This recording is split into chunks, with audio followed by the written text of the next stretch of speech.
Salah kembali jadi pahlawan The Reds. Debut Amorim berakhir imbang. King Madrid mulai tunjukkan jati diri. Lukaku lukai sang mantan.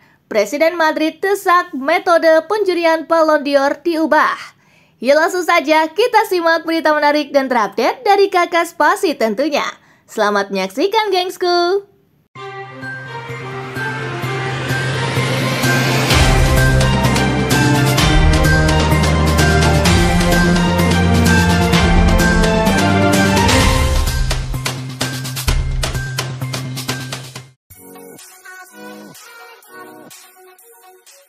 Southampton versus Liverpool, comeback Brest salah, bawa si merah menang 3-2. Southampton versus Liverpool berlangsung di St. Mary's Stadium. Tim tamu mampu unggul lebih dulu lewat Dominic Szoboszlai pada menit ke-30. The Saints berhasil berbalik unggul lewat aksi Adam Armstrong di menit ke-42. Dan Matheus Fernandes di menit ke-56. Setelahnya The Reds mampu comeback berkat Brest salah di menit ke-65 dan di menit ke-83. Skor 2-3 untuk kemenangan Liverpool menghiasi pertandingan. Dengan kemenangan ini Liverpool makin kukuh di puncak klasemen dengan raihan 31 poin, sementara Southampton makin terbenam di posisi buncit dengan raihan 4 poin.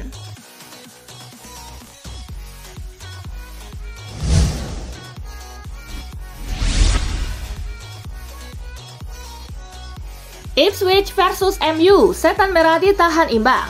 Bertanding di Portman Road, MU unggul cepat lewat Marcus Rashford saat laga belum genap 90 detik. Namun Ipswich menyamakan skor via tembakan Omari Hutchinson pada menit ke-43. Tak ada tambahan gol di sisa pertandingan, laga perdana setan merah di bawahan Ruben Amorim berakhir imbang 1-1. Hasil ini membuat MU tertahan di posisi ke-12 klasemen sementara dengan 16 poin dari 12 laga, sedangkan Ipswich ada di urutan ke-18 dengan 9 poin.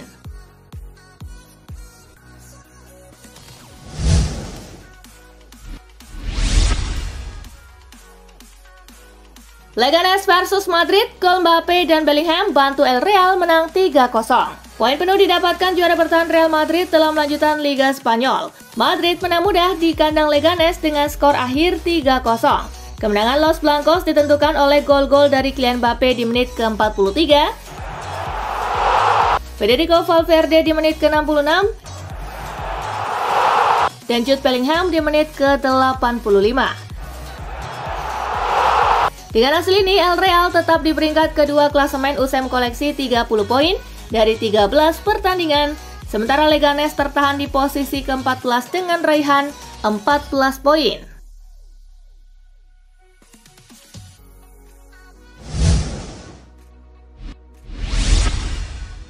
Hasil lengkap La Liga Jornada ke-14 hari ini. Osasuna bermain imbang 2-2 dengan Villarreal, Sevilla menang 1-0 atas Rayo Vallecano, Bilbao menang 1-0 atas Real Sociedad. Daftar top skor sementara masih dipimpin oleh Robert Lewandowski dengan torehan 15 gol.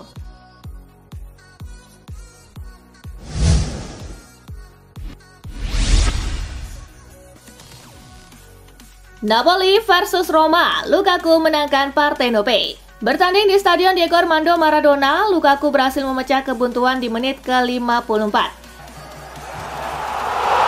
Gak ada tambahan gol lagi di sisa laga. Skor 1-0 untuk kemenangan Napoli menghiasi pertandingan. Gol tersebut sudah cukup untuk membawa Partenope menjadi kapolista dengan 29 poin dari 13 laga. Sedangkan tim asuhan Claudio Ranieri tercecer di urutan ke-12 dengan raihan 13 poin.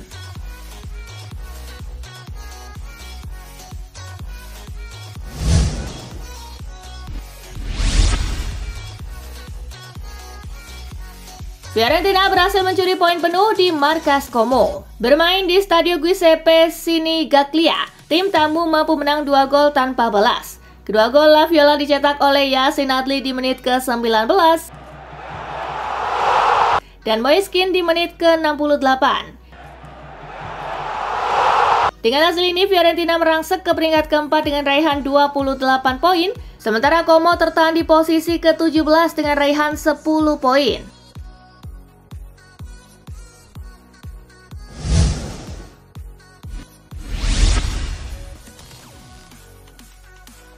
Lazio cukur 10 pemain Bologna. Bermain di Olimpico Stadium, Bologna sudah bermain dengan 10 pemain sejak menit ke-35 akibat kartu merah yang didapat Tommaso Pobega. Tuan rumah memanfaatkan keunggulan pemain dengan menggelontorkan 3 gol tanpa balas lewat aksi Samuel Gigot di menit ke-68, Mathias Zaccagni di menit ke-72, dan Visayo Dele Basiro di menit ke-90+2. Dengan hasil ini, Lazio naik ke peringkat kelima dengan raihan 28 poin, sementara Bologna di urutan ke-8 dengan raihan 18 poin.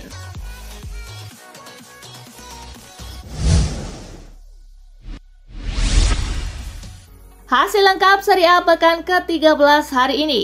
Genoa bermain imbang 2-2 dengan Cagliari, Torino bermain imbang 1-1 dengan Monza. Daftar top skor sementara Serie A masih dipimpin oleh Matteo Retegui dengan torehan 12 gol.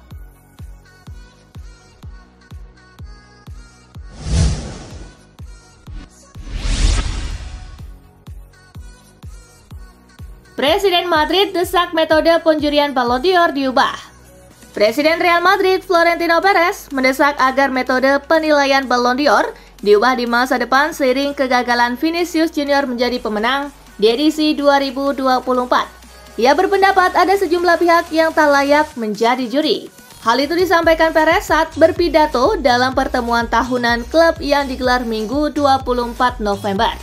Saya pribadi percaya bahwa Ballon d'Or harus diselenggarakan secara independen dan suara untuk penghargaan ini harus berada di tangan orang-orang yang terkenal dengan prestis dan kemapanan di dunia sepak bola yang mempertaruhkan reputasi mereka dengan pilihan mereka, ungkap Florentino Perez.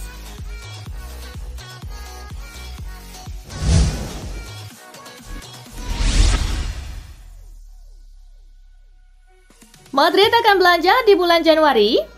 Real Madrid dihantam cedera pada musim ini. Oleh karena itu, pelatih Madrid Carlo Ancelotti kembali ditanya mengenai peluang tim untuk berbelanja pemain di bulan Januari. Apalagi Madrid cuma mendatangkan Kylian Mbappe pada musim panas sebagai tambahan amunisi. Kita tunggu saja, kita akan membahasnya nanti setelah menjalani pertandingan melawan Sevilla pada 22 Desember. Lalu kami akan mempertimbangkan apa yang harus dilakukan pada bursa transfer musim dingin, kata Ancelotti.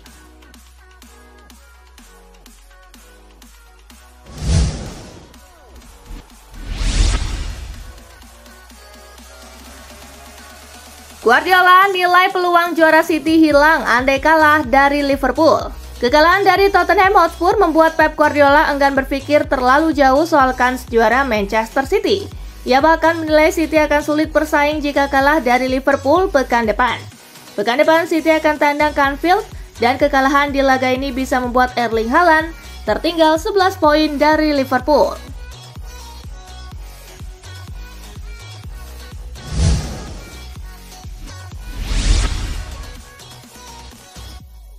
Gol pertama Salah jadi kunci kemenangan Liverpool. Liverpool bangkit dari ketinggalan sebelum mengalahkan Southampton 3-2.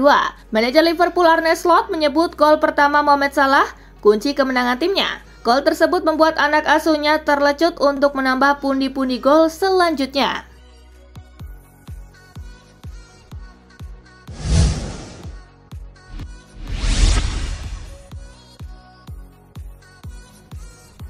Bayern Munich ingin jual Goretzka.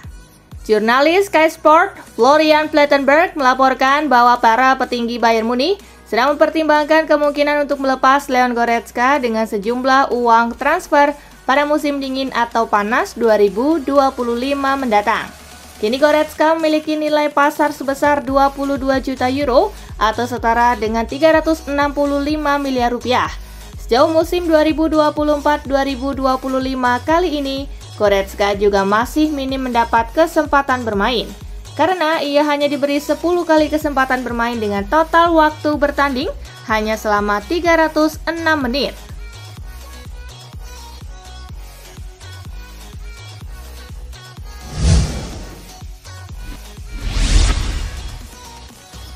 Bayern mustahil boyong Omar Marmos di musim panas 2025. Omar Marmos berhasil mengguncang dunia sepak bola setelah ia mampu menunjukkan ketajamannya di musim 2024-2025. Pemain berusia 25 tahun itu mampu mencetak 14 gol dari total 16 penampilannya di semua kompetisi. Tentu saja statistik itu membuat banyak klub tertarik untuk mendatangkannya. Salah satunya adalah Bayern Munich. Akan tetapi, Bayern cukup mustahil bisa mendatangkan Marmos ke Allianz Arena. Bandrol sang pemain yang mencapai angka 60 juta euro membuat para petinggi Bayern ragu untuk mendatangkannya.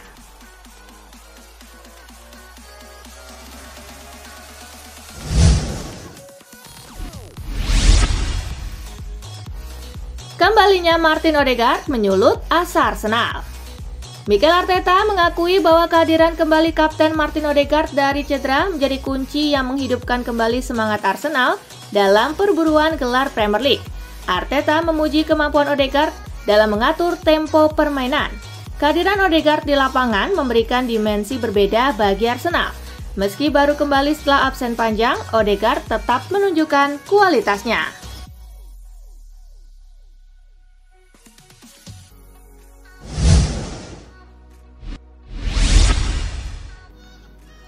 Hanya kemenangan yang bisa redam situasi sulit Manchester City. Manchester City mengalami kekalahan telak 4-0 dari Tottenham Hotspur di Etihad Stadium. Pelatih Pep Guardiola mengakui bahwa timnya saat ini sedang menghadapi situasi yang tidak biasa dalam 8 tahun terakhir, terutama dalam hal pertahanan dan konsistensi. Guardiola menjelaskan bahwa timnya memulai pertandingan dengan baik, tetapi kehilangan momentum setelah kebobolan gol pertama. Meski demikian, Guardiola menekankan bahwa situasi ini adalah bagian dari dinamika kehidupan. Ia yakin timnya akan mampu melewati periode sulit ini.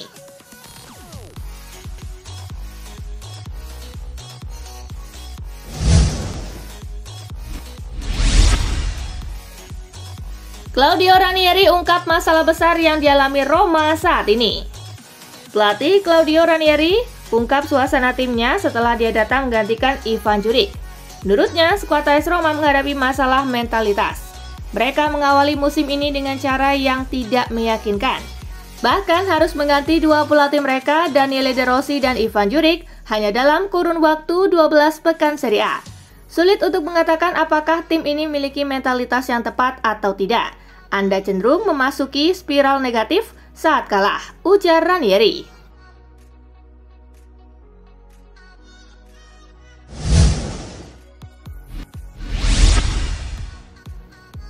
Jan Bisek happy usai bantu Inter Milan habisi Verona. Hasil memuaskan didapatkan oleh Inter Milan pada lanjutan pertandingan Giornata ke-13 Serie A saat mereka tandang ke markas Hellas Verona. Nerazzurri berhasil meraih kemenangan dengan skor telak 0-5. Tak berselang lama setelah laga usai, Bisek memberikan komentarnya. Bisek mengaku sangat bahagia karena ia turut andil dalam keberhasilan timnya meraih kemenangan atas Verona.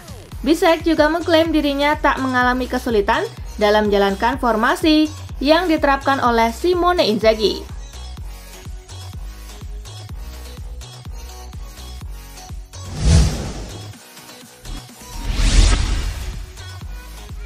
AC Milan cari aman tetapi masih ngimpi Scudetto. Setan Merah diajak suporternya sendiri di San Siro. I Rossoneri hanya bermain imbang 0-0 melawan Juventus. AC Milan tampil tanpa inspirasi dengan hanya membuat sebiji tembakan on target. Pelatih AC Milan Paulo Fonseca menyadari bahwa tim besutannya mencari aman saat melawan Juventus yang belum terkalahkan di Liga Italia sejauh ini. Fonseca mengakui bahwa wajar jika supporter Il Diavolo Rosso mengecek timnya sendiri.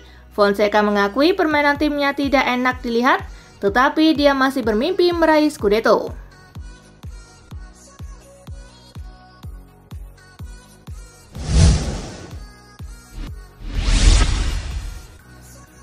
Frenkie de Jong dikejam para penggemar Barcelona.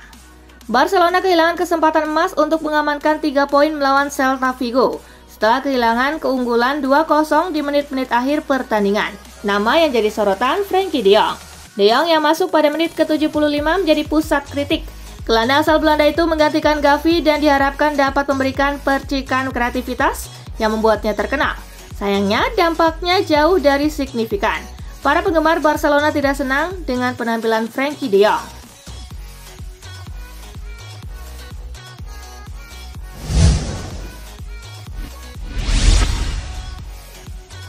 Carlo Ancelotti pertimbangkan geser posisi Mbappe.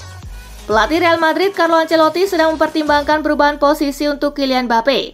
Pemain depan Prancis itu berpotensi dimainkan di sayap kiri, peran yang telah membuatnya meraih kesuksesan signifikan sepanjang karirnya. Ini akan menjadi perubahan dari peran biasanya sebagai penyerang tengah yang merupakan posisi yang disukai Carlo Ancelotti sejak bergabung dengan klub.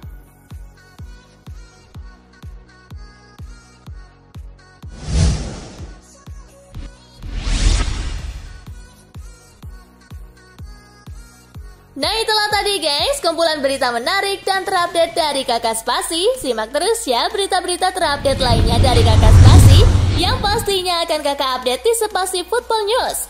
Tapi jangan ditinggalin ya channel Spasinya, karena Kakak akan update juga tentang fakta-fakta menarik seputar sepak bola dunia. Dan jangan lupa untuk terus di like, comment, share, dan juga subscribe ya. See you guys!